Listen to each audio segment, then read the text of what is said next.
Welcome back to the collection update series. Today we're taking a break from the binder. Let's take a look. Welcome back everybody, and thank you so much for watching the collection update series. I hope you guys have been really enjoying it. We've been really working away at our binder, but I thought today we'd take a little bit of a break. Because we've been doing so well with the binder over the last couple weeks, I thought let's take a look back at some of the packs that I have in my collection, and maybe we can find one that we would really enjoy opening. So today we're doing something really stupid. That's right, we are really making a bad idea real. We are going to be opening up an original Modern Masters pack. I don't recommend doing this. If you happen to have any Modern Masters packs in your collection, absolutely hold on to them. But for the video and for you guys, and hopefully for some enjoyment, and maybe you learned something along the way, we're going to open this one up today. So without further ado, guys, let's waste some money. Alright guys, and here we are. This is the original Modern Masters with the beautiful, in my opinion, best artwork for Dark Confidant sitting here. I do really love this set. I'd never actually picked up a box of this at the time of its release, which I believe was in 2013, but there are some really high value cards, of course, in this set. Now, lately Modern has kind of fallen out of favor. We just haven't seen quite as many, you know, tournaments gone on around it, of course, but also just people playing it. I still watch things like Reed Duke does a lot of Modern Jund and those kinds of things, and I really enjoy those videos. Modern, personally, is one of my favorite formats. But as we open up this pack, I think what we'll do is kind of take it from the draft standpoint. So say you open this up, this was your first pack in a draft. Maybe we look at some of the cards that we would actually potentially draft and those reasons why, and maybe talk about some of the sub-themes throughout this set. So our first card here is not a very good one. It's Festering Giant, 3 and 2 red, a 4/3 with haste. It's a pretty straightforward, just really expensive haster. Generally speaking, not thought of as very playable. But obviously, if you really had to fill out the 5-drop slot, certainly you could, but generally this is a higher power level limited set. So if you do happen to draft this, or if you go back and you're looking for more information on drafting, generally you can expect that the draft decks are going to be much higher than you would normally expect. And so a card like this is really very bad in the general sense for Modern Masters, so we're not going to look at picking that. Now, Dampened Thought, 1 and a blue instant arcane spell, which does have splice onto arcane. We'll talk about that shortly. Target player puts the top 4 cards of his or her library into his or her graveyard. You can then splice onto arcane, which basically says you can reveal this card and pay the cost from your hand. If you do, add this card's effect to whatever other spell you have to be playing if you are playing an arcane spell.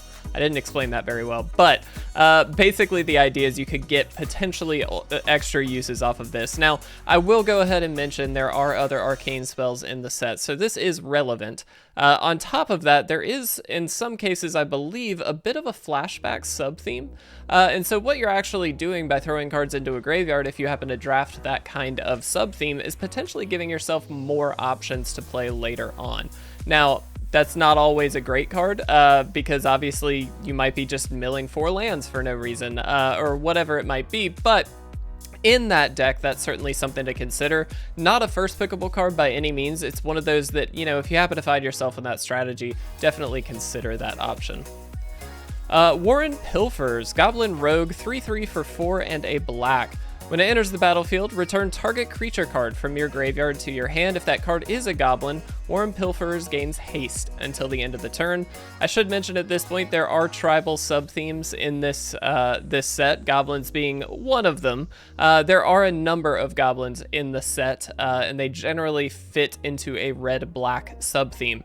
Now, again, if you happen to be in that goblin sub-theme, this is a really good card for that situation. Not only do you get a card back, so it's replacing itself in your hand, but it also then is available to get haste, which, you know, a 5-mana 3/3 haster is not that great. If we're looking at, you know, in particular that Festering Giant, that's obviously not a good card. This would obviously be worse in that scenario, but replacing itself in your hand is very good, because what you're able to do is devalue removal from the opponent's side and bring something back from the graveyard that you might need to close out the game.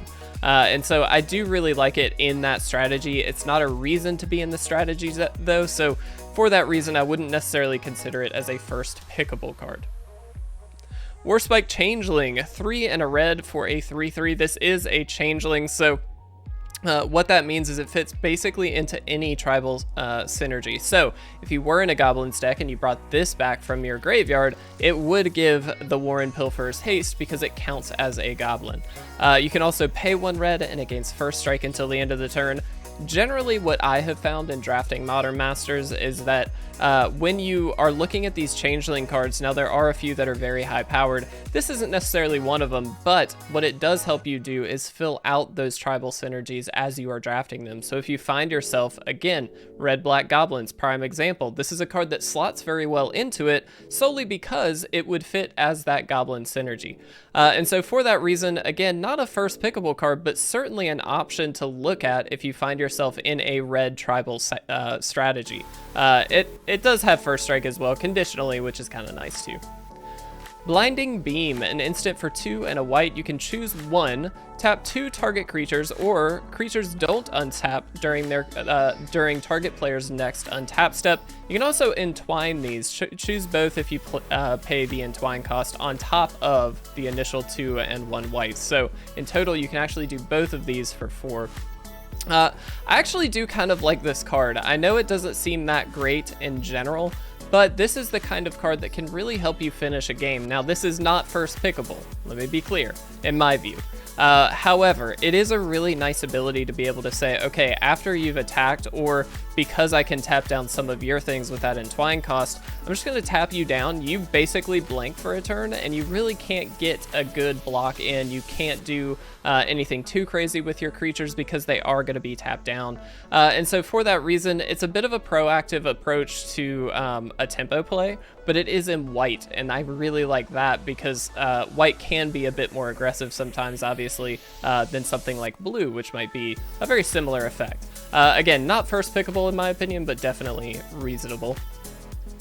Pyrite Spellbomb, 1 casting artifact, obviously any color. You can pay a red, sack it, and it does 2 damage to target creature or player, or you can pay 1 of any color, sacrifice it, and it draws a card. This is actually, so far, the best pick in my opinion. Now hear me out, because I know this doesn't seem that good. What do we look at when we are looking at drafting? Obviously, bombs and removal are the top 2 things. Now this is not super strong removal, but it is 2 damage. That 2 damage can go to either a creature or a player, so it's a bit of a flexible removal spell at that.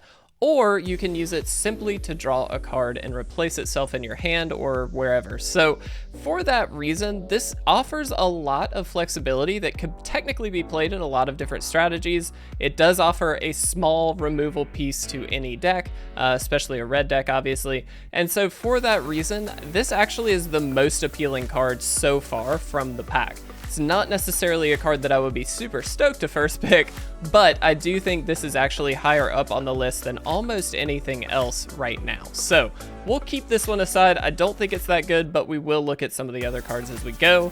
Here we have Festering Goblin, 1 black for a 1/1. When it dies, target creature gets -1/-1 until the end of the turn.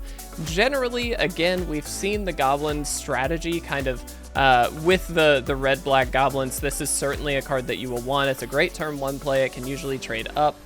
For that reason, I actually do really love this card in the goblin strategy, but again, it's not a reason to be in it. I'm not seeing a huge pull to any particular strategy, which is why that Pyrite Spellbomb is so appealing at the moment. Now again, hopefully that changes. That's not a great first pick, but I don't think Festering Goblin beats the Pyrite Spellbomb by any means. Now, Glacial Ray deals 2 damage to target creature or player, instant arcane spells, so we are seeing that ability to splice onto arcane again, and it is 1 and a red. Now, this is actually quite interesting. While I still think I would take the Pyrite Spellbomb over it because it's a little bit more flexible, it also gives you the ability to draw a card if you don't have something to hit with the removal, and so it's more applicable in much more effective ways. The fact that this is an instant speed 2 damage spell is very relevant though, because it's flexible in the time that you can play it. Certainly that is something to consider above the Pyrite Spellbomb if you were kind of in that camp of I need that flexible instant instant speed spell versus something that I have to leave on the field. People see it coming, they can play around it, those kinds of things. However, because of the draw card ability on that Pyrite Spellbomb, I think I would still take it above the Glacial Ray. That's not necessarily the right pick, but in my opinion, I think it's a little bit stronger. I do really like Glacial Ray. If I was to wield this, I would be extraordinarily happy because it is an extra 2 damage to any target, not any target, creature or player, I suppose. And therefore, it is actually really, really good in this format, but I do think I still take the Pyrite Spellbomb. Perilous Research, instant, 1 and a blue, draw 2 cards, then sacrifice a permanent.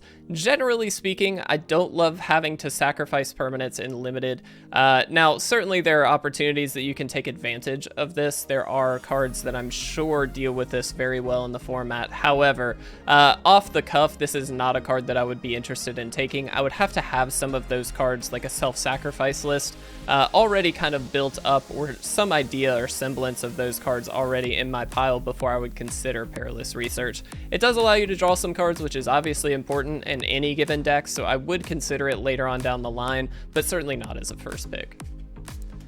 And here we go, Aether Spellbomb. So this is another option. 1 mana, obviously very similar to the Pyrite Spellbomb. It does allow you to pay 1, sack it, and draw a card, but instead of the 2 damage, you can sacrifice it with a blue and return target creature to its owner's hand. Obviously, this is much more tempo focused than removal focus, and for that reason, I definitely would take the Pyrite Spellbomb above the Aether Spellbomb. Now, if you were already kind of preconceived into blue, this is obviously a much better option because it does give you more options in terms of bouncing stuff and not just being stuck to drawing a card. But I still think the actual removal piece, the hard removal from Pyrite Spellbomb, is much stronger than just a tempo play here. Ooh, okay, so now I think we are going to be replacing that Pyrite Spellbomb. So Cloud Goat Ranger, one of the best uncommons in my opinion from the set, for draft in particular. It's a 3/3 for 3 and 2 white, which I know sounds like not a great deal, but when it enters the battlefield, you put 3 1/1 white Kithkin soldier creature tokens onto the battlefield immediately. So what that means is you're getting 6 power and 6 toughness worth of creature out of 5 mana, so you're actually up on that regard. You can also tap 3 untapped Kithkin you control, and the Cloud Goat Ranger will get +2/+0 and gains flying until the end of the turn. This is your bomb all the way. 5 mana, which means you're hitting right towards the start of the late game. You get extra bodies with it, which is going to be really, really nice because obviously sweepers are a little bit more difficult to come by and limited. And on top of that, it does offer an option for evasion. So if you find yourself really clogged up on the ground, you can actually just tap those 3 Kithkin that you get with the Cloud Goat Ranger and give it flying plus a little bit of extra power and start really chipping away at the opponent's life total. This is certainly the card that I would take so far. Absolute bomb, in my opinion, for an uncommon. This is a really, really strong card. Giants are also a nice little sub-theme here. Thirst for Knowledge, phenomenal card. Instant, 2 and a blue, draw 3 cards, then discard 2 cards unless you discard an artifact card. Again, a good draw spell in almost any deck. Now, I know you do have to discard some cards here, but there is a very large artifact sub-theme to the deck. In particular, it's an affinity sub-theme. Very, very powerful, very quick. And having Thirst for Knowledge allows you to refill your hand in those kinds of decks. Now, I would like to have a bomb in that deck before I take the Thirst for Knowledge, or already be settled into blue very strongly. I don't think this is a reason to be there, but it is a really good enabler for the deck, and certainly one that you want to pick up if you happen to find yourself in that strategy. Absolutely does not beat Cloud Goat Ranger. Another great blue card, Riftwing Cloudskate. A 2/2 for 3 and 2 blue. I know that sounds like a lot, but allow me to go through the full card. It does have flying, and when it enters the battlefield, you return target permanent to its owner's hand. Now, worth noting, that is target permanent, not target creature. That could be literally any permanent on the battlefield. It does have a suspend cost. It is suspend 3 for 1 and a blue, so you can actually play the card on turn 2, and then in 3 turns, it will actually hit the battlefield. That's kind of a brief way of describing how suspend works, in particular suspend 3. Essentially, you take a token or a counter off of it, a suspend counter off of it at the beginning of every turn. When it has 0 counters on it, it will come into play. Suspend is a relative sub-theme throughout the entire set, so that is something that's pretty common. This is actually a really good card. The fact that it comes in, bounces something, and also has flying is very strong. I would suggest, though, it's not quite as big of a bomb as the Cloud Goat Ranger. While it does interact with the opponent in a really useful way, the Cloud Goat Ranger helps you finish that game, and so for me, I still think the Cloud Goat Ranger is probably the stronger pick. That could be debated, of course, but in general, I think at the moment it's between these two, and I definitely would go Cloud Goat Ranger. Now, we do have our rare, which is Demigod of Revenge. Hybrid mana, 5 black or red mana. It's a 5/4 with flying and haste. When you cast it, return all cards named Demigod of Revenge from your graveyard to the battlefield. Worth noting that the likelihood of you getting extra demigods is relatively low. That's not something that I would expect to see a lot of. It is a really cool card, and the fact that it has flying and haste is actually really important. It is 5 mana, 5/4 flying and haste off the bat, which I think could potentially be better than the Cloud Goat Ranger. We'll talk about that in a second. We do have a foil to go through, which is Torrent of Stone, another instant arcane spell, 3 and a red. It deals 4 damage to target creature. You can splice onto Arcana by sacrificing 2 mountains. This is a good option for removal, but I think because we have 2 bombs already in the picking order, we have to consider those a little bit more above the Torrent of Stone. This is also a common card. We would expect to see maybe 1 or 2 more of these throughout the draft, and so I don't think we can worry about it here. We do have a worm token, so it is, in my opinion, very clearly between these two. For raw power level, I would absolutely go Demigod of Revenge. I think it's just on its own a very strong card, but I actually think in general I would go Cloud Goat Ranger above the Demigod. Now hear me out here. The Demigod is a very strong card, but that mana cost is a little tricky unless you are only in those colors, which hopefully you are, but there is something to consider for that mana cost in a limited environment. On top of that, if they have a single removal spell, which again, we just saw something like Torrent of Stone can deal 4 damage to this, a common card, this is gone immediately. And chances are you're not going to get more than one of these in a draft because it is a rare. Whereas Cloud Goat Ranger, if they kill the Ranger, you still get at least something left behind, and I feel like that might be better. Again, I think this is debatable. If you drafted during Modern Masters, please let me know, but I think I would go Cloud Goat Ranger. That's just my opinion. Let me know what you guys think, but let's wrap this one up. Alright guys, there you go. We got to see a terrible idea come to fruition. Yes, we have finally opened a Modern Masters pack. It's been a while, but it's been an absolute blast. I really do hope you guys have enjoyed this. I like to throw in these little pack openings every once in a while. If you guys enjoy them, let me know what you think. Leave a like, leave a comment down below. What was your favorite card from the set? Maybe you drafted the set. What was your favorite card to draft during that time? I would really appreciate any and all comments that you guys have on this video. It really does help us out as well. So thank you guys so much. I really do appreciate it. I love you all. Have a fantastic weekend. I'll see you guys again very soon.